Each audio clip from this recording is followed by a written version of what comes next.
everybody, and this week I've been having a little bit of a tinker around with AVGN Adventures. So can I please get an intro now?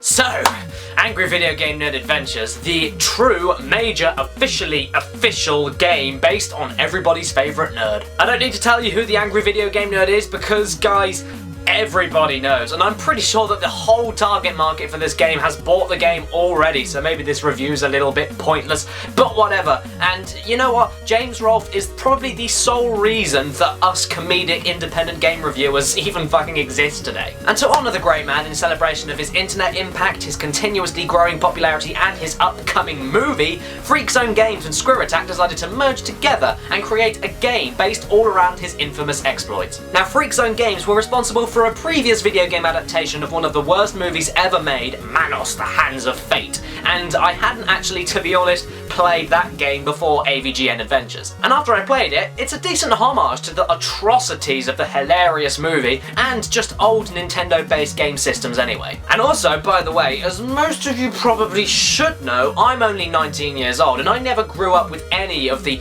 8-bit systems and the 16-bit systems that AVGN Adventures represents. So this video won't be nostalgically biased or anything like that. I'm just gonna have a look at this and share my opinion on the game as a game itself. And also, I don't care who the game is based on or what they've done or anything, I don't care about that. All that matters is the game any fun? And what's my opinion on AVGN Adventures? I liked it a lot. What is it about this game that I liked? Well, firstly, I've got to say, the presentation.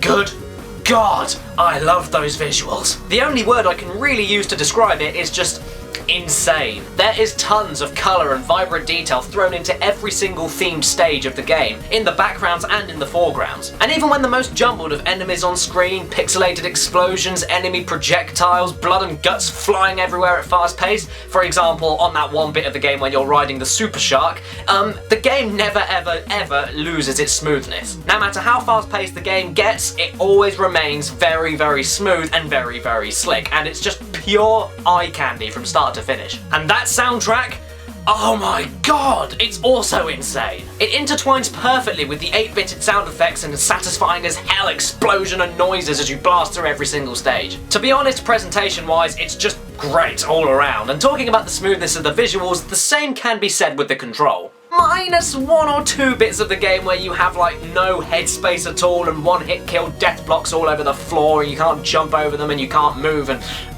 apart from those bits, you feel completely and utterly in control and I love it. It's quick and as slick and responsive as it should be. Also, the amount of pure and raw effort gone into finding and implementing every single quote, reference, object, weapon, power-up and everything from the episodes, interestingly enough, into the game is just, again, insane. The effort exhumed into researching every single nerd episode back to front and even putting all of the movie quotes in there, and by the way, lots of Evil Dead ones. I love you for that. It's just something incredible within itself. And where some people can criticise the copy and paste comedy and the unoriginality of all the text boxes and the obvious references to video games that nobody likes and we've all heard a million times over, you must remember, guys, this is a game based on the nerd and all of his exploits. So anyone else that was expecting something other than nerd stuff everywhere, just a little bit silly if you ask me. As for the gameplay, it's a rather average and standard romp really. It's your typical Nintendo-esque side-scrolling action platforming affair, with many jumps, obstacles, enemies and projectiles flying all over the fucking place. It's a very hard game. Like, very hard. You will die a lot, and that's a promise. However, the game is actually very forgiving in terms of the amount of health pickups and checkpoints scattered through all of the levels, and these levels are designed in such a fun and fair way, not to mention a pretty enough way to keep you persistent. I never rage quitted or gave up, which for these kinds of games is rare for me. I will usually just give up. I haven't had anything like this since Super Meat Boy, and to be honest, it combines all of the eye candy visuals and the ear candy sounds and the finger candy controls in order to make it pure condensed candy. Like candy, it's really addicting, really tasty, and really psychologically rewarding, which for these kinds of things is just great. Also, the game is fun enough whether or not you've even sinned the nerd, so you know what? Fair play. You predominantly play as the nerd with his Nintendo Zapper gun, which can fire in 8 different directions, much like all of the other Nintendo IPs with guns in the kind of Super Nintendo era. And there's also some great Castlevania 3-ish unlockable and findable characters to play as, and they all have different abilities, running speeds, attacks, strengths and weaknesses, jumping arcs, special moves, and I personally found a use for all of them at loads of points in the game. The whole simplicity of the game is made that much more dynamic with the inclusion of all these characters, as they all play completely differently, so the whole game can be tackled in so many different ways. What I also like is not only are these characters all recognisable from Cinemassacre, but they're also completely missable. You are the one that needs to dare venturing away from all of the linear and fairly predictable gameplay, and it actually adds a lot more exploration and a lot more optional difficulty and optional spice to this game in a very kind of Metroid-esque kind of way. But where it isn't actually like Metroid at all is where, well, one, the fact that it is indeed very linear for the most part and completely expectable, nothing new at all, and two, the length of the game. It's really short. And I mean really short. Personally, I finished the whole game in 86 minutes and 25 seconds. The whole thing. There are some achievements and things to look for, and beating all of your best scores on every stage with times and deaths, and the stages are great fun to replay, don't get me wrong, but other than that, it's simply too short. Also, the boss battles for me were not great. They were the easiest thing in the whole game by far. They never actually react around you, so every single pattern that they produce is exactly the same every single time, so every time you die in a boss level you can just remember what they do and work around it. They mostly just fly about in really short and really memorable and regular patterns, meaning that the whole of them can be just beaten in some cases by just staying in the same place. And when you use the other characters with stronger attacks than the nerd's Zapper Gun, the bosses become an actual joke compared to the rest of the game. Except the last boss level, of course. He was a fucking bastard. And I think that my last point on the dislikes is this game's price tag. Now honestly, I really cannot complain about this because I actually did get a review copy of this game.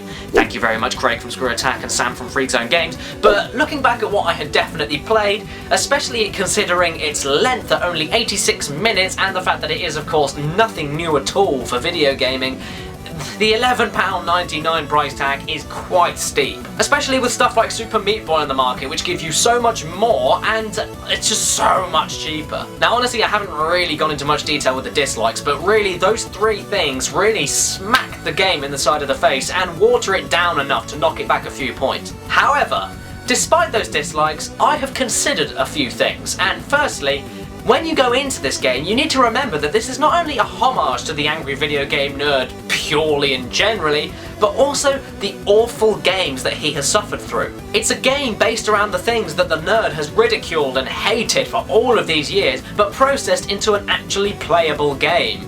And that's the whole point. I mean, within the game, the nerd even says it within text boxes as you play, like with the power-up of the stones that arc over the enemies, or the one-hit death blocks, and everything. It all makes perfect sense. It's nothing new at all, and there's really no hugely original material to be found in this game, and it was no masterpiece. But it wasn't meant to be. It was an experience based around how it feels to play as the nerd playing all of those shitty games that he has endured through for the sake of our entertainment. I mean, to be honest guys, it was a game based on the angry video game nerd, and we got the angry video game nerd. What more did people want? Personally, I think it's something that some people are quite harsh on, and it's just something that needs true considering when playing it. I mean, people that are writing petitions to get their fucking money back. But anyway, after tinkering around with the Angry Video Game Nerd Adventures, I will say it just scrapes commendable. Now I've got to be honest guys, the length and the price of this game alone nearly made me knock it back into acceptable, but then what saved it for me was a brainwave that I had, and I realised that there was a fact that this game represents a simpler time in gaming. A simpler time where your scores and game completions were the talk of the town, and that was all that mattered. We've all had that in our childhoods before the explosion of online gaming, everything between the kind of NES era and the PS1 era, which is where I come from. I mean, sure, the games weren't that long at all in some cases, but they brought out not only the addiction of sitting around a screen and busting your balls to beat that old school hard game, but also they drove this competitive edge that every single human being has. This is where this game truly and really shines through and resurrects everything from that front, and this game is best experienced with other people sitting right next to you and all of you taking it in turns and mocking and ridiculing and laughing, with everyone trying to beat this game and failing miserably, and all of your friends pointing and laughing and mocking them for a stupid death or any kind of lack of skill. When it boils down to it, that is what this game is all about, and also, in my opinion, it's also the best way it can be played. The traditional way. It's just great. And incidentally, just for reference, I beat this game in 86 minutes and 25 seconds with 127 total deaths on normal mode. And I want you guys to comment all of the scores that you've been getting, because I'm really driving to get better at this. This is not a perfect game, please don't get me wrong, especially for the length and the price, but I will not shatter it for a solid second about the hours of condensed and raw fun that I've had with this game, especially in the company of other people. And where it can be more so frustrating when you're on your own, I had a blast with it start to finish regardless, and I couldn't put it down. And when you consider most games based on cultural icons like fucking Shaq Fu, this one really actually does stand out, and it's pretty damn good for that. It's all in the virtue of fantastic and old school video game fun, and it's also in celebration of the huge amount of inspiration, quotes, and cultural impact that Mr. Rolf has given to the world of video game reviewing. And if I were him, I'd be chuffed over this. Farewell everybody, and until next time, take care.